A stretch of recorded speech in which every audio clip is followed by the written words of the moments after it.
Let's start geography YouTube channel में एक बार पुनः आपका हार्दिक स्वागत है। तो बीए पार्ट फर्स्ट के फर्स्ट पेपर भौतिक भूगोल का थर्ड टॉपिक अपना चल रहा था, जिसमें एक पार्ट यानी पृथ्वी की आंतरिक संरचना टॉपिक पढ़ रहे थे। तो फर्स्ट पार्ट में हमने पृथ्वी की आंतरिक संरचना को जानने के स्रोत कौन कौन से हैं उनके बारे में विस्तार से अध्ययन किया था। एक हमने देखा अप्राकृतिक स्रोत, जिसमें घनत्व, दबाव और तापमान के बारे में डिस्कस किया था। दूसरा प्राकृतिक सोर्स, जिसमें हमने ज्वालामुखी, उद्गार और भूकंप तथा भूकंप विज्ञान के बारे में देखा था। तीसरा हमने कारक देखा था पृथ्वी की आंतरिक यानी पृथ्वी की उत्पत्ति से संबंधित सिद्धांतों के साक्ष्य। चौथा उल्काओं के बारे में अध्ययन किया था। तो आज हमारा जो टॉपिक है पृथ्वी की जो आंतरिक संरचना, उसके अंदर रासायनिक संगठन कैसा है, उसमें कौन कौन सी परतें पाई जाती है, तो उसके बारे में डिस्कस करेंगे। जिसमें हम प्रमुख रूप से स्वेस महोदय के अनुसार पृथ्वी की यानी रासायनिक संगठन कैसा है, उसमें कितनी परतें पाई जाती है। दूसरा यदि हम देखें जेफरेज महोदय के अनुसार जो डायग्राम दिया गया है उसमें हम बारीकी से अध्ययन करेंगे। इसके अलावा तीसरा मत हम देखेंगे आर्थर होम्स के अनुसार पृथ्वी की आंतरिक संरचना, और चौथा मत पढ़ेंगे यानी डाली महोदय के अनुसार पृथ्वी की आंतरिक संरचना। तो इसके अंदर यदि हम देखना चाहें तो सर्वप्रथम जो हमारा अध्ययन हम देखेंगे, यानी सीधी सी बात है कि पृथ्वी की आंतरिक भाग में मनुष्य 10 किलोमीटर तक लगभग जा पाया। उसके बाद यानी जो विभिन्न प्रकार के सोर्स थे, उस सोर्स के आधार पर अलग अलग भूगर्भवेत्ताओं, भूगोलवेत्ताओं ने अपने अपने यानी मुख्य रूप से क्या है मत दिए, और उनके आधार पर यानी विभिन्न प्रकार की यानी परतें में डिवाइड किया है। जैसे आर्थर होम्स ने भूकंप तरंगों के आधार पर 3 मंडल बांट दिए, यानी स्थल मंडल, पायरोस्फीयर और बैरोस्फीयर। इसी प्रकार यानी कईयों ने अलग अलग कारकों के आधार बना है। तो सर्वप्रथम हम मत पढ़ेंगे यानी स्वेस महोदय के अनुसार पृथ्वी की आंतरिक संरचना कैसी है। तो स्वेस महोदय के अनुसार यदि हम देखना चाहें तो ये डायग्राम दिया गया है, यानी स्वेस ने प्रमुख रूप से यदि हम देखना चाहें तो स्वेस महोदय ने पृथ्वी की आंतरिक संरचना को जानने के लिए क्या है यानी विभिन्न जो मुख्य रूप से सिलिकेट पदार्थ हैं और उसमें पाए जाने वाले खनिजांश है, उसके घनत्व है, और मुख्य रूप से क्या है यानी उनके आधार पर यानी जो ऊपर वाला जो क्रस्ट है, यानी इस क्रस्ट के नीचे यानी स्वेस ने 3 प्रकार की परतें हैं वो बताई है। तो यानी क्रस्ट यानी ऊपरी परपट्टी है जो लगभग क्या है यानी पतली परत है, यानी लगभग ये भूगोलवेत्ता अलग अलग मानते हैं, कुछ 33 यानी किलोमीटर मोटाई की क्रस्ट मानते हैं। नीचे उसके नीचे स्वेस ने 3 परतें बानी हैं, और उन 3 परतों का हम विस्तार से अध्ययन देखेंगे। तो सर्वप्रथम परत आती है सियाल।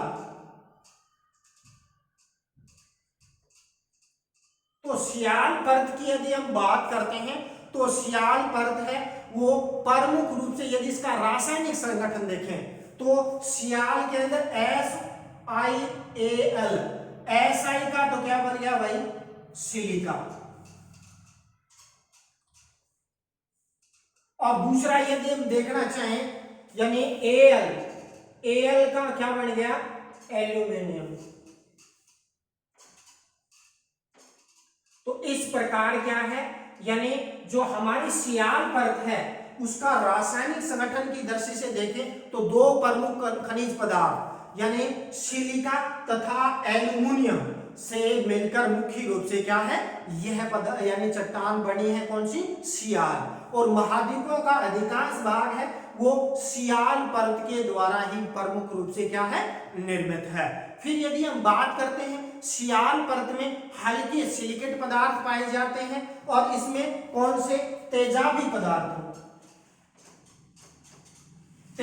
पदार्थों की क्या पाई जाती है प्रधानता इसके अंदर प्रमुख रूप से क्या है देखने को मिलती है। इसके अलावा यदि हम बात करते हैं तो पोटेशियम है, सोडियम है और एल्यूमिनियम के कुछ सिलिकेट भी इसके अंदर है, इस परत के अंदर पाए जाते हैं। फिर बात करते हैं सियाल परत का घनत्व, तो घनत्व पाया जाता है 2.7 भाई, कितना पाया जाता है, यानी औसत घनत्व इसका क्या पाया जाता है, यानी 2.7, कई औसत माने तो 2.9 तक इसका क्या है, यानी घनत्व है वो पाया जाता है। और फिर बात करते हैं इसकी गहराई की, तो सियाल परत की गहराई पाई जाती है 50 से 300 किलोमीटर की गहराई तक, यानी 50 से लेकर 300 किलोमीटर की गहराई तक, यानी यह परत है वो पाई जाती है। 50 से ऊपर वाला परत के रूप में क्रस्ट को माना है, और क्रस्ट ये वाली जो परत है ये, यानी 50 तक तो क्रस्ट है, उसके बाद 50 से लेकर 300 किलोमीटर की गहराई तक है, यानी कौन सी सियाल परत है वो पाई जाती है। तो प्रथम परत कौन सी होगी, सियाल SiAl, Si का सिलिका, A का एल्यूमिनियम, तो सिलिका प्लस एल्यूमिनियम, तो इसका रासायनिक संगठन से बनी है। इसके अलावा एल्यूमिनियम है, पोटेशियम जैसे और सोडियम जैसे हल्के सिंथेटिक पदार्थों से बनी है, और इसके अंदर तेजाबी पदार्थों, एसिड पदार्थ है इसके अंदर पर्टिकुलर रूप से क्या है पाए जाते हैं। दूसरा हम बात करते हैं सीमा की, तो सीमा परत की अंदर हम बात करते हैं, तो सीमा के अंदर यदि हम इसका रासायनिक संगठन देखें तो Si का क्या हो गया भाई, सिलिका, Si का क्या हो गया, यानी SiMa, Si का तो यानी हो गया सिलिका, और Ma का क्या हो गया, Ma का हो गया मैग्नीशियम।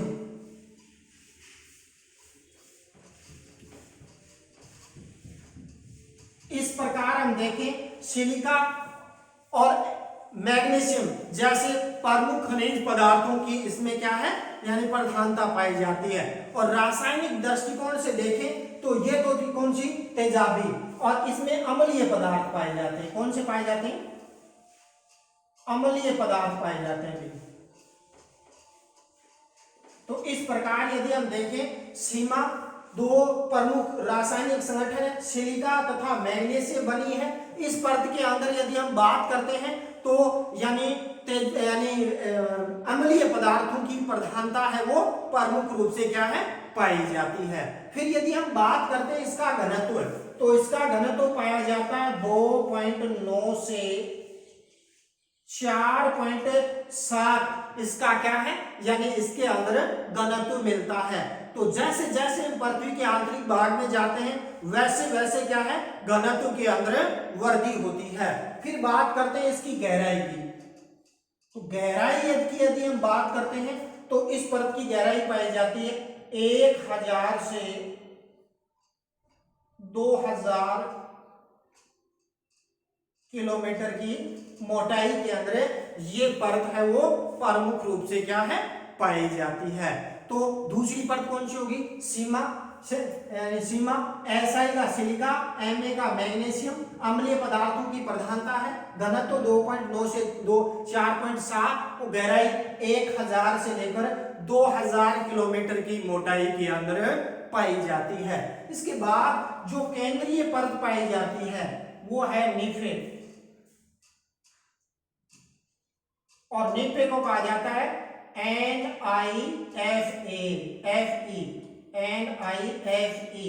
तो Ni का तो क्या हो गया निकल, और Fe का हो गया फेरस या फेरियस जिसका होता है लोहा। तो इस प्रकार निकल और लोहे जैसे भारी खनिज पदार्थों से यानी सियाल परत का प्रमुख रूप से क्या है निर्माण हुआ है। फिर यदि हम बात करते हैं इसका यानी व्यास, यानी इसका केंद्र यानी इसका व्यास देखें केंद्र, तो यानी 6880 किलोमीटर क्या पाया जाता है, इसका व्यास पाया जाता है।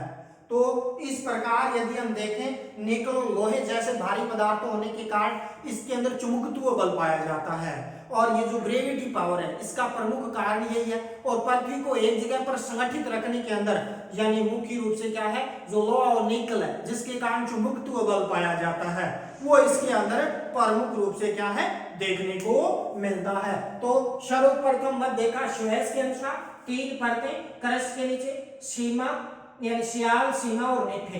तो सियाल के अंदर वही दो खनिज तत्व सिलिका और एल्यूमिनियम, सीमा में यानी कौन से सिलिका और मैग्नीशियम, और निफे में और निकल और फेरियम, लोहा जैसे खनिज पदार्थों का क्या हुआ है, निर्माण हुआ है। इसके बाद यदि हम बात करना चाहें तो दूसरे मत के बारे में हम इसके अंदर अध्ययन करेंगे।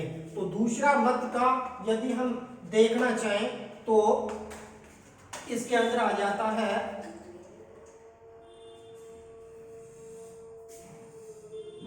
होम्स के अनुसार। आर्थर होम्स ने मुख्य रूप से क्या है, यानी पृथ्वी के अंदर तीन मंडलों का यानी उत्पत्ति बताई है, और वो आधार क्या बना है, यानी आर्थर होम्स ने जो मुख्य रूप से यानी इसके अंदर यदि आधार की बात करते हैं तो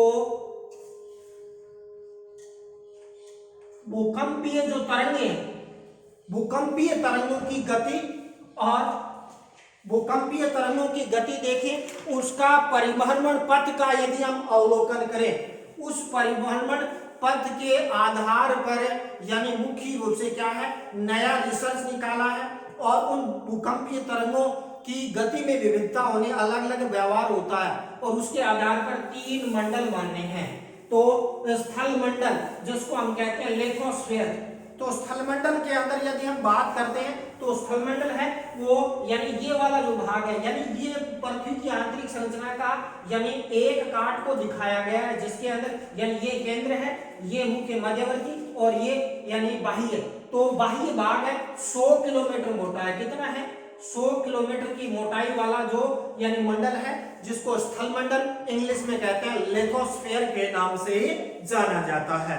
और इसके अंदर कौन सी ग्रेनाइट चट्टानें पाई जाती है, कैसी ग्रेनाइट चट्टानें हैं, वो पर ग्रेनाइट चट्टानों की प्रधानता इसके अंदर पाई जाती है। और इसके अंदर खनिज पदार्थों की बात करते हैं तो सिलिका तथा एल्युमिनियम खनिज पदार्थों की प्रधानता इसके अंदर मिलती है। फिर यदि हम बात करते हैं स्थलमंडल का घनत्व की, तो इसका घनत्व कितना पाया जाता है भाई, घनत्व पाया जाता है 3.5। तो पहला भाग कौन सा, स्थलमंडल 100 किलोमीटर मोटा है, ग्रेनाइट खनिज पदार्थ प्रमुख रूप से पाया जाता है, घनत्व 3.5 है। इसके अलावा सिलिका और एल्युमिनियम जैसे हल्के सिलिकेट पदार्थ भी इसके अंदर पाए जाते हैं। दूसरी परत आ जाती है पायरोस्फीयर। पायरोस्फीयर परत की यदि हम बात करते हैं तो यह मिश्रित मुख्य रूप से क्या है, मंडल है। इसको दूसरा नाम क्या है इसका, मिश्रित। और मिश्रित मंडल है तो चूंकि मिश्रित चट्टानें ही इसके अंदर प्रमुख रूप से क्या है, पाई जाती है। और इसकी यदि हम बात करते हैं गहराई की तो 1000 से लेकर 2880 किलोमीटर, यानी कितनी, 1000 किलोमीटर से यानी 2880 किलोमीटर की गहराई तक वाला जो मंडल है, इसको क्या कहा जाता है, पायरोस्फीयर के नाम से जाना जाता है। फिर यदि हम बात करते हैं इस मंडल के अंदर तो बेसाल्ट चट्टानों की प्रधानता है वो प्रमुख रूप से देखने को मिलती है। इसके अलावा यदि हम देखते हैं तो इसका घनत्व की यदि हम बात करते हैं तो 5 से लेकर यानी 6.8 तक, यानी 5 से 6.8 तक इसका क्या मिलता है, घनत्व है वो पाया जाता है। इसके बाद थर्ड परत आ जाती है, यानी कौन सी, बैरोस्फीयर, जो यानी पृथ्वी की आंतरिक परत है, यानी स्थलमंडल बाह्य परत है, और पायरोस्फीयर मध्यवर्ती परत, और बैरोस्फीयर क्या है, केंद्रवर्ती परत है। और इसका घनत्व की यदि हम बात करते हैं तो 8 से 11 तक पाया जाता है, कितना, 8 से 11 इसका क्या घनत्व पाया जाता है। फिर यदि हम बात करते हैं इसका केंद्र यानी व्यास तो 2880 किलोमीटर से लेकर यानी केंद्र तक यानी 6371 किलोमीटर तक, यानी यह परत है वो प्रमुख रूप से फैली हुई है। और नीचे निकल और लोहे जैसे भारी खनिज पदार्थों की प्रधानता इसके अंदर प्रमुख रूप से क्या है, पाई जाती है। तो आर्थर होम ने भूकंपीय तरंगों, उसके परिभ्रमण पथ की विविधता के आधार पर यानी 3 परतें, स्थलमंडल 100 किलोमीटर की, जिसको हम लिथोस्फीयर कहते हैं। पायरोस्फीयर 100 से 2880 किलोमीटर। बैरोस्फीयर यानी 2880 से लेकर केंद्र तक लगभग 6371 किलोमीटर की गहराई तक पाई जाती है। तो दूसरा मत हमने देख लिया आर्थर होम्स के अनुसार। इसके बाद थर्ड मत हम देखेंगे कौन सा। थर्ड मत का यदि हम बात करते हैं तो इसके अंदर आ जाता है यानी डाली महोदय के अनुसार। तो डाली महोदय ने मुख्य रूप से क्या है यानी पृथ्वी के अंदर यानी 3 प्रकार की परतें हैं वो मानी हैं, और उसके अंदर बात करते हैं तो उन्होंने एक दे दी बाह्य परत, दूसरी मध्यवर्ती परत, केंद्रीय परत। तो इसके अंदर यदि हम बात करते हैं यानी इसी डायग्राम से हम समझ सकते हैं, यानी बाह्य यानी इसका नाम क्या दे दिया, बाह्य परत। ये कौन सी आ गई, मध्यवर्ती परत। और तीसरी कौन सी आ गई यानी केंद्रीय परत, यानी ये रीफ है को इसने क्या मान लिया, केंद्रीय परत माना। अब हम इनकी विशेषताएं देखते हैं। तो बाह्य परत है सिलिकेट पदार्थों की, मुख्य रूप से क्या है, सिलिका पदार्थों की प्रधानता पाई जाती है। इसके यदि हम औसत घनत्व की बात करते हैं तो औसत घनत्व इसने माना है कितना, 3, इसको औसत घनत्व माना है। फिर यदि हम बात करते हैं इसकी मोटाई, यानी बाह्य परत की मोटाई बताई है 1600 किलोमीटर तक। कितनी बताई है, 1600 किलोमीटर की मोटाई तक ये परत है वो प्रमुख रूप से पाई जाती है। उसके बाद मध्यवर्ती परत की यदि हम बात करते हैं तो मध्यवर्ती परत में लोहे और सिलिकेट के पदार्थों की प्रधानता पाई जाती है। इसका घनत्व की बात करते हैं तो यानी 4.5 से 9 पाया जाता है मध्यवर्ती परत का घनत्व। फिर यदि हम बात करते हैं इसकी मोटाई की तो यानी इसकी मोटाई पाई जाती है 1280, कितनी, 1280 किलोमीटर मोटी परत पाई जाती है। तो कौन सी, मध्यवर्ती परत का औसत घनत्व 4.5 से 9 और इसकी गहराई 1280 किलोमीटर मोटी परत है। कौन सी, यानी मध्यवर्ती परत। और इसके अंदर लोहे के सिलिकेट पदार्थों की प्रधानता है वो मुख्य रूप से क्या है, पाई जाती है। इसके बाद केंद्रीय परत, तो केंद्रीय परत जो जिसने स्वेस ने यानी निपे माना है उसको इसने माना है केंद्रीय परत। और केंद्रीय परत का घनत्व पाया जाता है 11.6, कितना, 11.6 घनत्व इसका यानी पाया जाता है। और इसका व्यास पाया जाता है कितना, 7040 किलोमीटर, यानी इसने व्यास को थोड़ा अलग बता दिया, 7040 किलोमीटर यानी इसका केंद्र बिंदु पाया जाता है। तो इस प्रकार यदि हम देखें डाली महोदय ने 3 परतें यानी बाह्य परत, मध्यवर्ती परत और केंद्रीय परत के रूप में विभाजित किया। अब बात करते हैं जैफ्रेज महोदय के अनुसार पृथ्वी की रासायनिक संरचना कैसी है। तो जैफ्रेज महोदय के लिए यानी मैंने एक स्पेशल डायग्राम तैयार किया है, उसके माध्यम से हम समझने का प्रयास करेंगे। हालांकि जैफ्रेज महोदय ने पृथ्वी की जो आंतरिक संरचना है उसमें मुख्य रूप से आधार माना है भूकंपीय तरंगों के अध्ययन के आधार पर, यानी पृथ्वी को 4 परतों में बांटा है।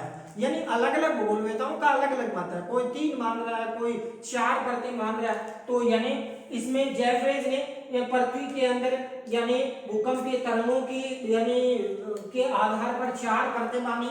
4 परतों का रेखा चित्र में स्पष्ट दिखाया गया है। यानी ऊपर वाली कौन सी, प्रथम परत है, और द्वितीय कौन सी, यानी दूसरी परत का नाम दे दिया द्वितीय, तीसरी का नाम दे दिया तृतीय, और तृतीय को इसने बताया मध्यवर्ती परत, और चौथी का नाम दे दिया निचली परत। और इसमें कौन कौन से खनिज पदार्थ पाए जाते हैं, घनत्व के बारे में इसने ज्यादा डिस्कस नहीं किया। प्रथम परत में परतदार शैलें निर्मित है, और परतदार शैलों को कहा जाता है अवसादी चट्टानें।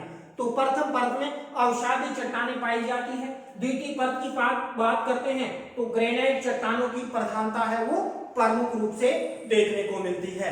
इसके बाद हम बात करते हैं तृतीय परत या मध्यवर्ती परत। तो तृतीय परत के अंदर बात करते हैं तो थैलीलाइट अथवा डायोराइट चट्टानें पाई जाती है। कौन सी, थैलीलाइट और डायोराइट चट्टानें इसके अंदर प्रमुख रूप से क्या है, कौन सी, तृतीय परत या जिसको कहा मध्यवर्ती परत पाई जाती है। इसके बाद चौथी परत को इसने नाम अलग ही दे दिया, निचली परत। तो निचली परत की बात करते हैं, इसमें पाया जाता है डोनाइट्स, पेरिडोनाइट्स अथवा इंक्लोजाइट चट्टानें हैं वो प्रमुख रूप से क्या है इसके अंदर पाई जाती है। तो इस प्रकार आज हमने 4 भूगोलवेताओं के मत देखे। आर्थ यानी स्वेस ने 3 परतें, सियाल, सीमा, नेपे माने। दूसरा यदि हम बात करते हैं, आर्थर होम्स ने 3 मंडल माने, स्थल मंडल, पायरोस्फीयर और बैरोस्फीयर के अंदर यानी 3 मंडलों में विभाजित किया है। इसके अलावा यानी जेफरेज ने यानी 4 परतें बताई है, प्रथम परत, द्वितीय परत, तृतीय परत और निचली परत के रूप में विभाजित किया है। इसके अलावा डालीबोधे ने भी यानी पृथ्वी की आंतरिक जो परतों के बारे में बात करते हैं तो 3 परतें बांटी है, बाह्य परत, मध्यवर्ती परत और केंद्रीय परत के रूप में विभाजित किया है। तो आज के साथ ये टॉपिक का यानी अधिकांश भूगोलवेताओं के मतों का हमने अध्ययन कर लिया। इसके बाद नेक्स्ट टॉपिक रहेगा अभिनव मत या नूतन मत के अनुसार जो नए रिसर्च हुए, परमाणु परीक्षण हुए, विभिन्न प्रकार के शोध हुए, उसके आधार पर नूतन मत आया है, उस मत का अवलोकन अपने नेक्स्ट वीडियो के अंदर करेंगे, जिसमें क्रस्ट, मैंटल और कोर का एक बढ़िया सा डायग्राम बना के, रेखा चित्र बना के ग्लोब के माध्यम से बढ़िया तरीके से समझेंगे। तो इसलिए मैं उन तमाम विद्यार्थियों से अनुरोध करता हूं आप इस चैनल के माध्यम से जुड़िए। और कॉलेज में एडमिशन प्रोसेस चल रहा है तो अपने आसपास का जो बेस्ट कॉलेज है वो है मोता कॉलेज, तो आप उसको यानी यथाशीघ्र एडमिशन लें। और इसके अलावा आप ऑनलाइन एजुकेशन का यानी के साथ साथ जब क्लास लगेंगे तो इसके अलावा यानी कॉलेज में और बढ़िया तरीके से डायग्राम, रेखा चित्र के द्वारा उनको पुनः रिपीट किया जाएगा। तो इसलिए यानी इसके साथ इस टॉपिक को यही समाप्त करते हैं। जय हिंद, जय भारत।